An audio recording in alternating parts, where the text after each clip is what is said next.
Les extraterrestres et l'armée. La liste des menaces qui pèsent sur l'humanité est longue. Mais les forces armées de la Terre risquent-elles de faire face à un nouvel ennemi venu d'ailleurs? We have only to open our eyes to see how quickly our differences worldwide would vanish if we were facing an alien threat from outside this world. And yet, I ask you, is not an alien force already among us?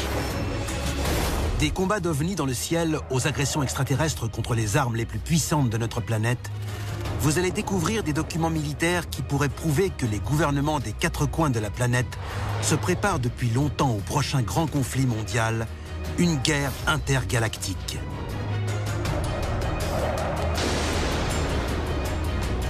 Nous allons vous présenter de troublantes affaires d'attaques extraterrestres et leur dissimulation par les autorités.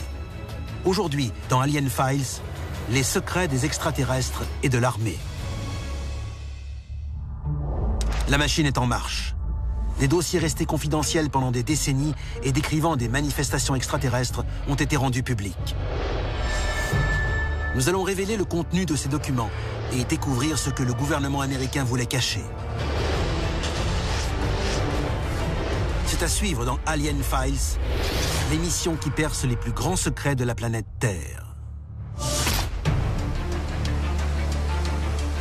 Côte nord de la Californie, le 17 septembre 2012.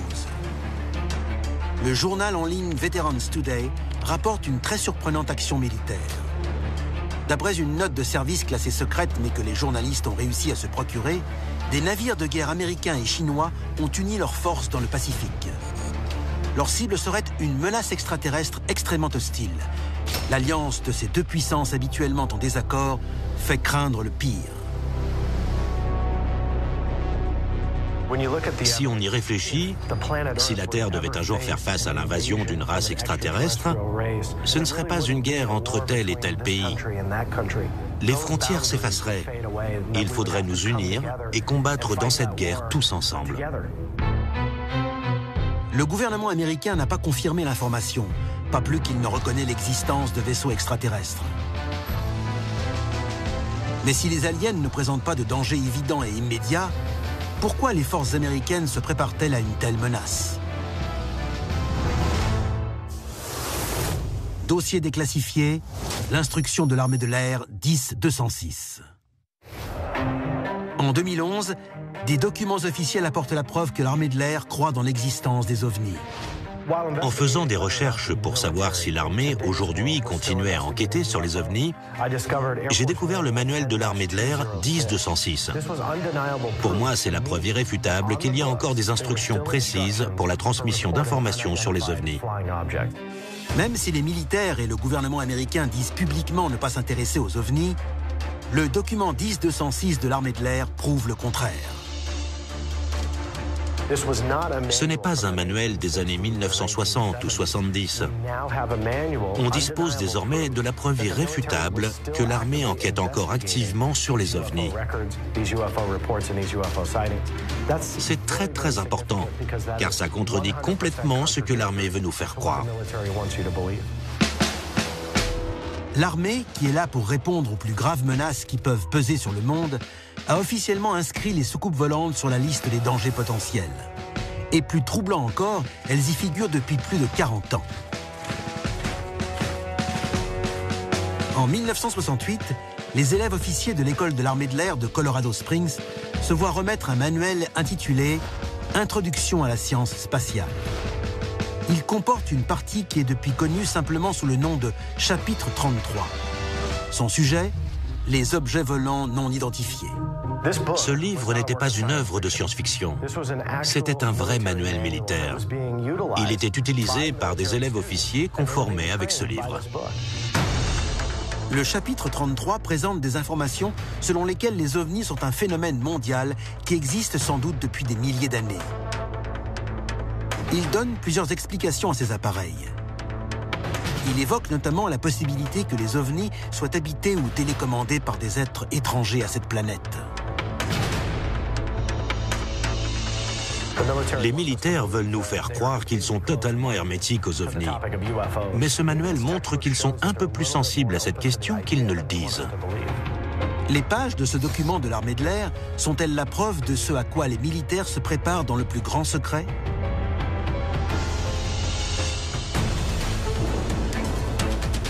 L'affaire sur laquelle nous allons nous pencher maintenant montrera que cette préparation n'a pas suffi le jour où l'armée a été attaquée par des ovnis. De la prétendue bataille navale de l'armée contre des ovnis jusqu'à la découverte d'un plan de défense de l'armée de l'air contre les aliens, les conflits entre les militaires et les extraterrestres semblent être monnaie courante. Mais les défenses de l'humanité peuvent-elles rivaliser avec l'arsenal des extraterrestres? Dossier déclassifié. Les armes incapacitantes extraterrestres. Iran, le 19 septembre 1976. Les autorités locales reçoivent de nombreux signalements relatifs à un étrange objet survolant la capitale, Téhéran. L'armée de l'air iranienne charge un avion de chasse de l'intercepter. Les rapports militaires sur l'incident décrivent une rencontre terrifiante. Quand ils l'ont enfin eu dans leur champ de vision, ils se sont demandé quoi faire. Et la base leur a donné l'autorisation de tirer. Au moment où le pilote s'apprêtait à appuyer sur le bouton et à envoyer un missile, son tableau de bord s'est coupé net. Le cockpit ne répondait plus électroniquement. Il volait toujours, mais il ne pouvait pas envoyer de missile. Il ne pouvait rien faire du tout. L'avion iranien a été mis hors de combat.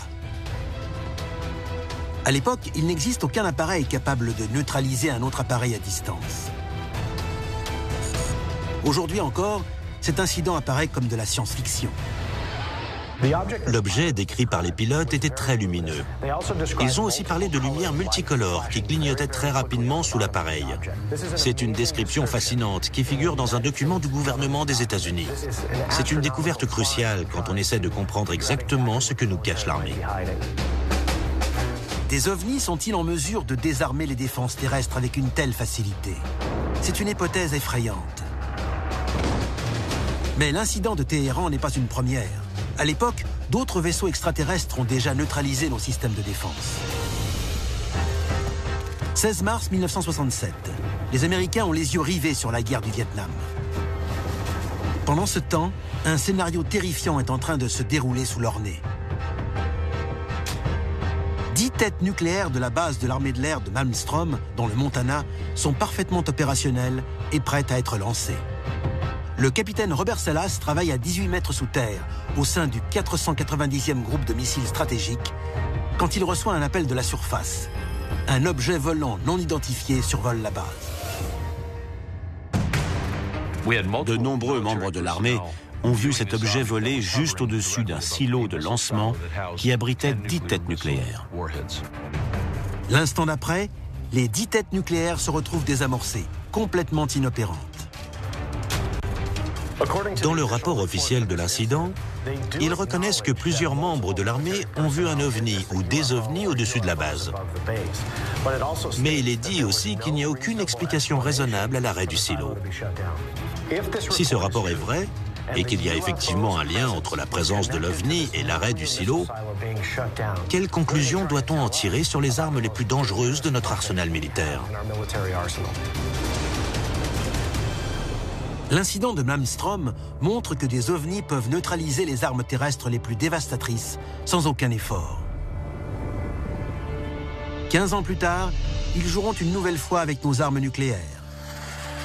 Mais cette fois, au lieu de les désactiver, ils feront risquer à l'humanité une catastrophe planétaire.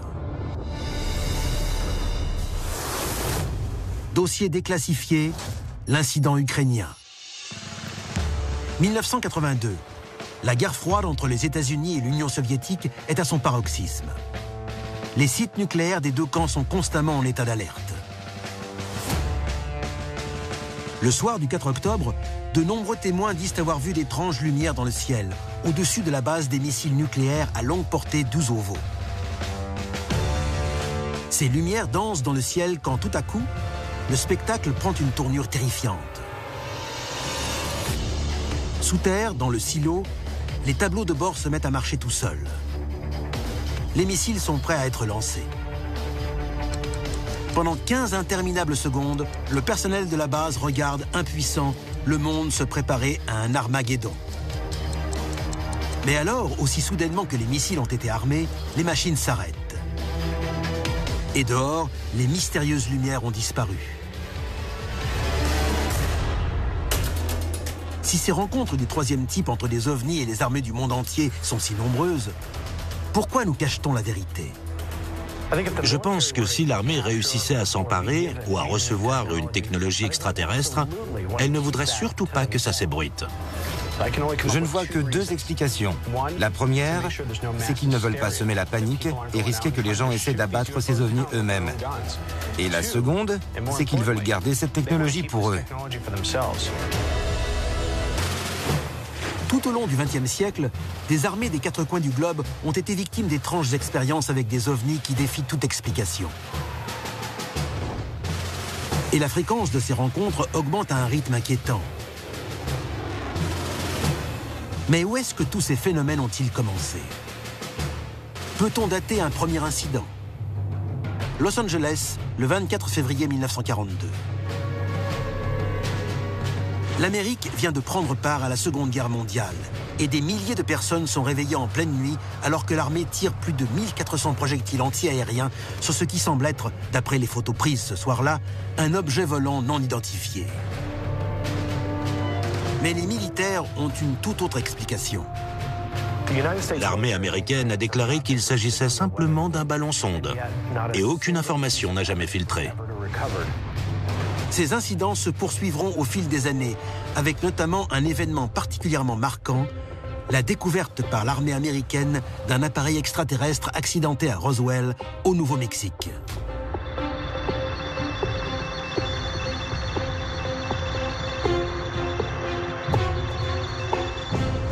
Ces rencontres ressemblent de manière troublante à d'autres affrontements entre l'armée et des ovnis en Amérique du Sud, en Iran, en Chine, en Russie et d'innombrables autres endroits dans le monde. Mais pourquoi ces incidents ont-ils régulièrement augmenté depuis la Seconde Guerre mondiale? La réponse ne fait que soulever des questions encore plus préoccupantes. L'armée dépense des milliards pour améliorer notre technologie. Et ça ne fait que 10 ou 20 ans qu'on est en mesure de recueillir des preuves de l'existence de ces ovnis. Et même, d'après certains, d'engager le combat avec eux. Mais peut-être que la vraie question est de savoir d'où vient cette technologie au départ. Dossier déclassifié, les soucoupes volantes américaines. Officiellement, le gouvernement américain n'a jamais reconnu avoir récupéré un ovni ou faire des recherches sur un engin spatial extraterrestre pour développer des armes. Mais de nouveaux éléments prouvent peut-être le contraire. Beaucoup des documents rendus publics aujourd'hui font état d'une technologie avancée et de la construction par l'armée d'engins qui ne peuvent pas être décrits autrement que comme des soucoupes volantes. En 2012, des dossiers déclassifiés issus des archives américaines dévoilent les schémas d'un prototype secret de l'armée de l'air connu sous le nom de projet 1794. Une soucoupe volante capable de décoller et d'atterrir verticalement. Si on avait effectivement construit le 1794, on serait face au premier appareil capable de rivaliser avec des ovnis. Les croquis indiquent qu'il serait en mesure de se déplacer à 4100 km/h et aussi de tirer dans la stratosphère. Il aurait été capable de relier New York à Miami en seulement 24 minutes. Mais le projet 1794 n'est pas un cas isolé. D'autres croquis, comme ceux du projet Silverbug, figurent également dans les dossiers de l'armée. D'autres, comme l'Avrocar, ont été testés et la vidéo de ces essais a été rendue publique. Imaginez la puissance et la technologie dont notre armée aurait pu disposer si le projet 1794 avait vu le jour. Il n'avait pas besoin de pistes. On pouvait le garer dans une installation souterraine avec une petite ouverture d'où il pouvait décoller directement pour aller au combat. C'est une technologie à laquelle l'armée aspirait à l'époque, mais aussi certainement encore aujourd'hui. Certains pensent que la conception de ces soucoupes volantes a été inspirée par un avion nazi qui était capable de décoller des pistes criblées de trous d'obus pendant la Seconde Guerre mondiale. Mais ces engins militaires aux allures d'ovnis pourraient-ils être d'origine extraterrestre? On distingue encore l'influence des soucoupes volantes et des ovnis dans la technologie militaire actuelle. En fait, les civils qui ont eu l'occasion de voir ces appareils transportés sur l'autoroute ou testés disent que ce sont des ovnis. What does it look like? A UFO? I mean, I don't really know. I don't see too many UFOs on the regular basis. I mean, does it look like a spaceship? Yeah. Que ce soit la technologie furtive ou les armes soniques, tout ça peut parfaitement provenir de connaissances extraterrestres. La vraie question, c'est de savoir si notre armée essaie de nous protéger contre d'autres humains ou contre une menace extraterrestre. Est-il possible que l'armée américaine se prépare à repousser une attaque extraterrestre? I ask you, is not an alien force already among us? De nombreux leaders politiques ont évoqué la possibilité d'une présence extraterrestre sur Terre. Parmi eux, Paul Hellyer, ancien ministre canadien de la Défense. Étant donné les fonctions qu'il a exercées, il est très bien placé pour parler de la présence extraterrestre. Il a récemment déclaré « La réalité, c'est que les extraterrestres ont rendu visite à la Terre pendant des décennies, voire des millénaires, et qu'ils ont largement contribué à nos connaissances. » Ce membre du gouvernement connaît-il également la vérité concernant un risque de conflit militaire avec une race extraterrestre? Paul Hellyer a aussi divulgué des informations concernant les États-Unis, selon lesquelles les Américains se prépareraient à une grande guerre des mondes.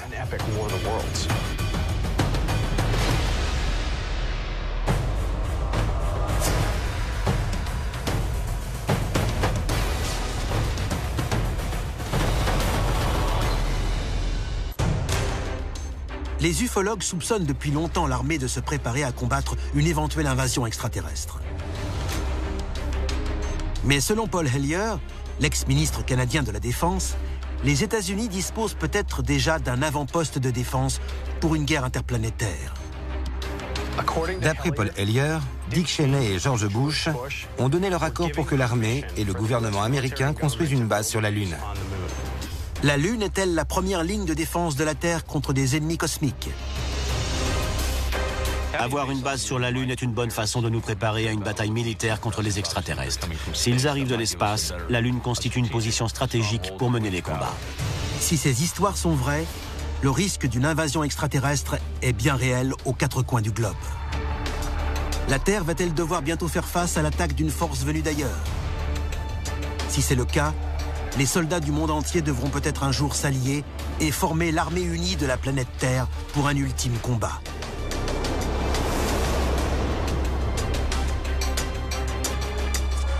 C'était Alien Files, l'émission qui perce les plus grands secrets de la planète Terre.